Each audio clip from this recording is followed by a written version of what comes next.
Emma, fear is a universal feeling, isn't it? It seems like everyone experiences it at some point. Absolutely, Jack. Fear is an innate survival mechanism. Our ancestors relied on it to avoid predators and other dangers. It makes sense, but sometimes fear becomes overwhelming. How do we differentiate between helpful and hindering fear? Great question. Helpful fear alerts us to real dangers, while hindering fear often arises from perceived threats, stopping personal growth. I read a statistic that 90% of our fears are unfounded. What about those 10%? True. Those 10% are legitimate fears, like preparing for an exam or a job interview, where preparation can mitigate anxiety. And overcoming fear is about facing it, right? Exactly. It's like stepping onto a stage for the first time. It's terrifying, but rewarding once you take that step. What can individuals do to manage unnecessary fear? Acknowledging fear is crucial. Once you accept it, you can use it as a stepping stone rather than a barrier. Remember, courage isn't absence of fear, it's action despite it. Emma, let's dive into some English expressions that help articulate fear. What are some effective phrases for learners? Sure, Jack. Phrases like, I'm nervous but I'll try, or it's okay to be afraid are powerful and honest. Why is it important to express fear honestly in English conversations? It builds trust and connection. When you say, I'm a little scared, you invite empathy and support from others. I read that affirming, I can handle this, boosts confidence. Thoughts? Indeed, Jack. It's about sending a positive message to your brain. Believing in oneself can transform anxiety into action.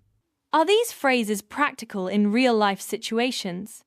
Absolutely. Whether it's before a big presentation or meeting new people, these affirmations ground you. Could such expressions help in learning environments, like language classes? Yes, they encourage openness and learning. A student saying, I'll do my best is more likely to engage actively. Emma, do you have a personal story about overcoming fear? Sure, Jack. When I first moved to a new city, the fear of being alone was daunting. How did you face that fear? I stepped out of my comfort zone by joining local groups. Each new connection made the city feel less intimidating. That's inspiring. What was the turning point for you? One day, I realized that the fear of missing out was stronger than the fear of engaging with new people. It's like building a bridge of courage step by step. Was there a specific moment that stood out? Yes, when I attended a large community event alone. It was nerve-wracking, but I left with new friends and a sense of belonging. And now, do you still feel that fear? Sometimes, but it's manageable. Facing fear has taught me resilience and the value of community. Let's role-play a workplace scenario. Imagine you're Sarah and I'm Tom, your colleague. Okay, Tom, are you ready for the big presentation today? Honestly, Sarah, I'm quite nervous. It's my first major presentation. I get it, Tom. Just remember to breathe and take it one slide at a time. Thanks, Sarah. I'm scared, but I'll give it my best. That's the right attitude. Remember, everyone in the room supports you. I appreciate the encouragement.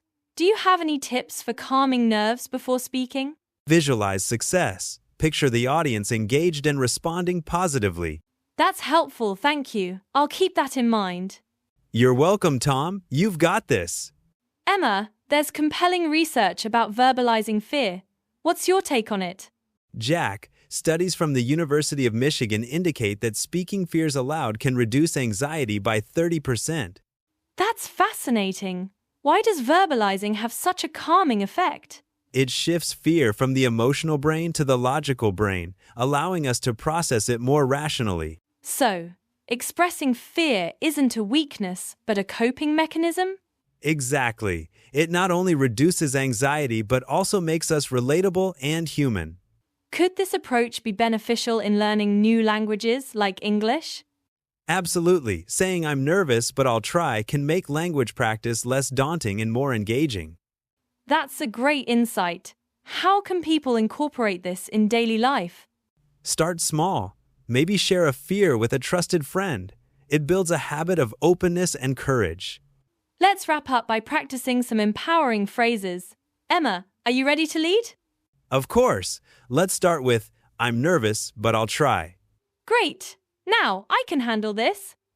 Perfect. Next, I believe in myself. And it's okay to be afraid. I'll do my best. Each phrase is a step toward confidence, isn't it? Indeed, Jack. Repeating them helps build a resilient mindset. And over time, these words become second nature. Exactly. Keep practicing and you'll notice the change. All right, that's all for this episode. Thanks for listening, and we'll catch you next time. Bye-bye.